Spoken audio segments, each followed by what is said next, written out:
Hello. Organic chemistry का जो इससे प्रीवियस वीडियो था उस पे हम लोगों ने ग्लूकोज के स्ट्रक्चर को देखा और उसमें भी डी ग्लूकोज के स्ट्रक्चर को देखा। फिर मैंने कुछ ओपन चेन स्ट्रक्चर बताया था आप लोगों को। उसके लिए मैंने पहले बोला था कि ये आप लोगों को पता होना चाहिए कि कैसे हम लोग ओपन चेन स्ट्रक्चर बनाते हैं डी ग्लूकोज का। उसको किलेनी फिशर सिंथेसिस से बनाते हैं। सबसे पहले उसमें एल्डो ट्राइयूज लेना पड़ता है। 3 मॉलिक्यूल हो जिसमें कार्बन के, जैसे ये देखो 1 कार्बन यहाँ पर को, इसको अगर अच्छे से देखो 1 कार्बन ये ऊपर, फिर एक बीच में जहां पर को ये सब कट रहे हैं, क्योंकि ये जहां पर को कट रहे होते हैं पॉइंट वहां भी एक कार्बन होता है, 3rd कार्बन इधर।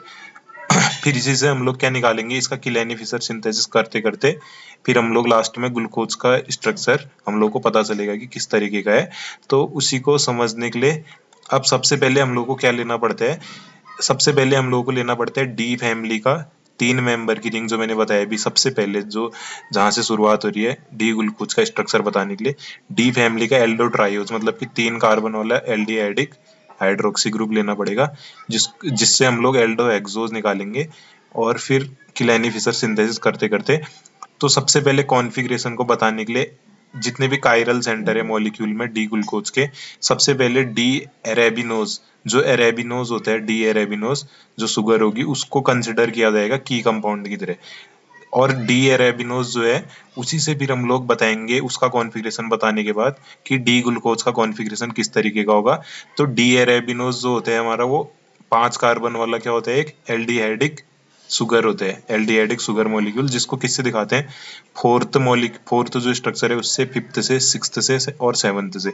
तो इसको देखना है यहाँ पर को, ये है हमारा सबसे पहले तो है एल्डो ट्राइओज जो यहाँ पर को है। फिर किलेनी फिशर सिंथेसिस करा, कैसे करा, एच एक कांस्टेंट रहने देंगे और पूरा ग्रुप कांस्टेंट, उसके ऊपर ओ एच और इस तरफ एच।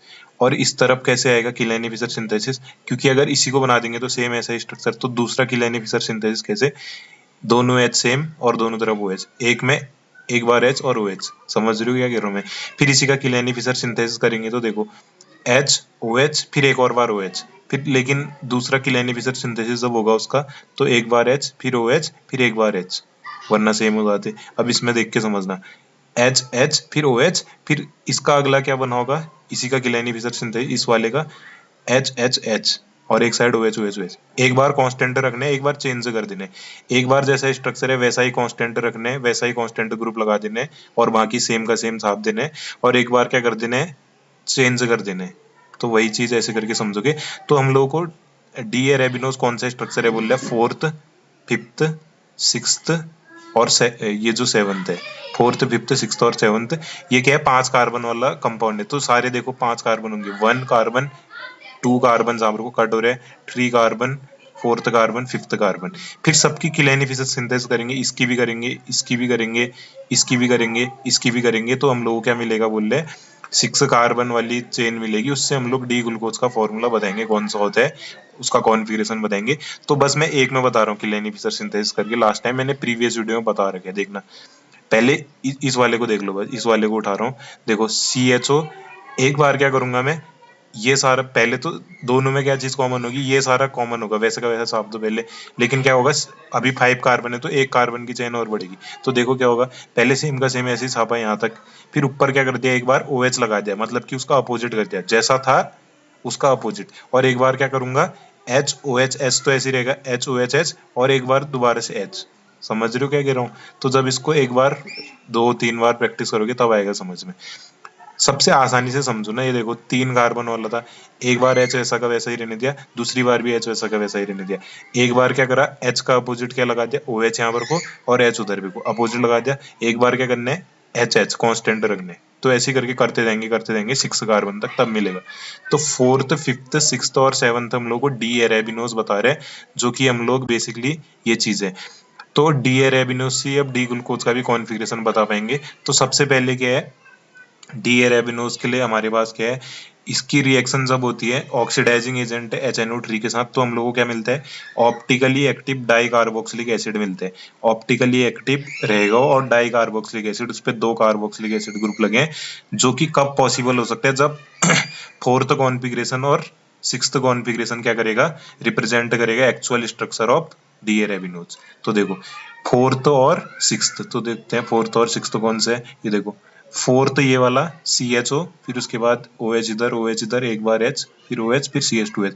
फोर्थ और कौन सा, सिक्स्थ, ये दोनों क्या है, ऑप्टिकली एक्टिव कार्बोक्सिलिक एसिड देते हैं बोले HNO3 के साथ। ये फोर्थ वाला और ये सिक्स्थ वाला। अब देखना अगली चीज क्या है यहाँ पर को जिससे हम लोग कॉन्फ़िगरेशन बता सकते हैं डी एरेबिनोज का। यही डी एरेबिनोज होगा करके। जब डी एरेबिनोज का किलेनी फिशर सिंथेसिस करा तो वहां पर को क्या बना गया, 2 एल्डो हेक्सोज, मतलब कि 6 कार्बन वाली एल्डिहाइडिक ग्रुप वाला बन रखा है जो कंपाउंड बने, जिसमें क्या होता है, दो के दो क्या है, ऑप्टिकली एक्टिव है डाइकार्बोक्सिलिक एसिड के साथ ट्रीट करने के बाद।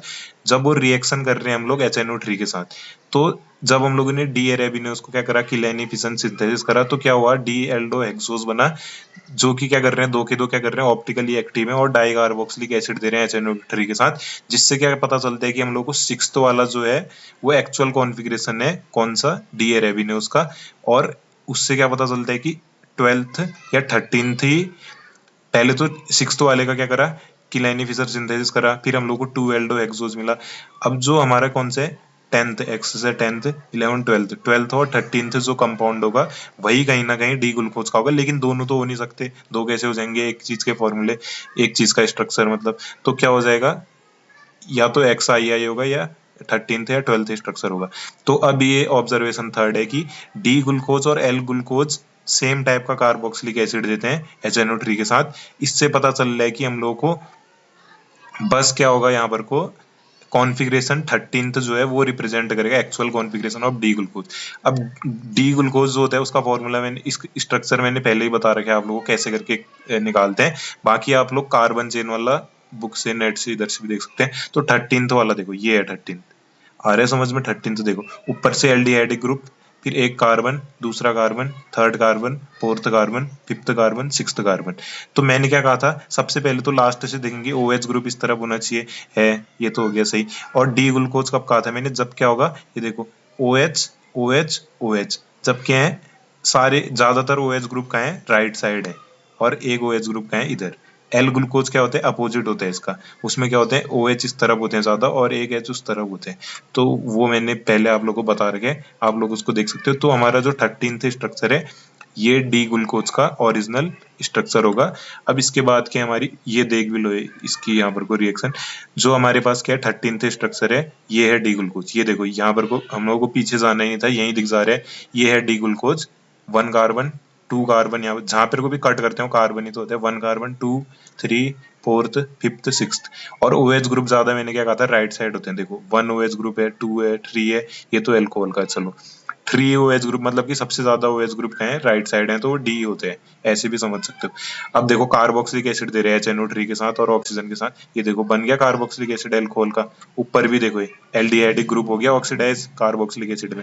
फिर इसको हम लोग कैसे भी दिख सकते हैं, देखो ये एल ग्लूकोज को अगर हम लोग बताना चाहें, ये है देखो एल ग्लूकोज, एल ग्लूकोज दिख रहे हैं, एल ग्लूकोज, स्पेलिंग थोड़ी मिस्टेक हो रही है, एल ग्लूकोज है। तो ये है एल ग्लूकोज, जिसमें ज्यादातर OH ग्रुप कहाँ होते हैं, लेफ्ट साइड। ये बस बताने के लिए बोल रहा हूँ मैं, ट्रिक है बस। ये देखो डी में क्या होता है, ज्यादा OH ग्रुप कहाँ है, राइट साइड, 1 2 3। लेकिन इसमें क्या है, एल्कोहल का ही मानो तो इसका ही मान सकते। और ये वैसे एल्कोहल को छोड़ो, हाइड्रोक्सी ग्रुप देखना बस। अब इस पे देखो एल ग्लूकोज में क्या है, ज्यादातर OH ग्रुप कहाँ है, लेफ्ट साइड, 1 2 3। तो ये एल ग्लूकोज को भी जब HNO3 और ऑक्सीजन के साथ ट्रीट कर रहे हैं तो वो भी वही चीज देते हैं। देखो ये बस क्या होता है, चेंज कहाँ पर को होता है, डी ग्लूकोज से मिले वाले में OH ग्रुप ज्यादातर इस साइड होंगे और एल ग्लूकोज वाले में ज्यादातर लेफ्ट साइड होंगे OH ग्रुप। 1 2 3 लेफ्ट साइड है, तो ये एल ग्लूकोज का कार्बोक्सिलिक एसिड होगा, डाई कार्बोक्सिलिक एसिड। लेकिन ये यहाँ से मिल रहा है तो ये डी ग्लूकोज का होगा। तो इससे हम लोग को डी ग्लूकोज का कॉन्फ़िगरेशन भी यहाँ से पता चल गया। तो देखो अब हम लोग डी ग्लूकोज का कॉन्फ़िगरेशन बता सकते हैं सारे कायरल सेंटर में, इस तरीके का होगा। देखो कुछ नहीं करना है, अगर आप लोगों को सिंपल ग्लूकोज का स्ट्रक्चर ही बनाना है ना, कार्बन लिख देना बस हर जगह जहां चाहे कट कर रहे हैं, तो बन जाएगा। देखो पहले 6 कार्बन बनाने की, पहला कार्बन, दूसरा कार्बन इधर, तीसरा इधर, चौथा इधर, पांचवा इधर, छठा इधर, फिर H, बस ये सेकंड वाले पे ध्यान देना है, OH आएगा, बाकी HS, और फिर इधर OH, इधर तो H आएगा ही, OH OH OH। अब है अगली चीज जो कि हम नेक्स्ट क्लास में पढ़ेंगे, वो है cyclic hemiacetal structure of D glucose, जो कि हमारे सिलेबस में भी दे रखे हैं। इसको हम लोग पढ़ेंगे कि साइक्लिक स्ट्रक्चर कैसे करके बनता है, इसको देखेंगे आप लोग तब तक का ये पीछे का सब चीज पढ़िए और अपने डाउट्स वगैरह क्लियर करिए। मेरी पीछे की वीडियोस देख के जो चीज समझ में नहीं आते आप लोग पूछ सकते हैं। Thank you.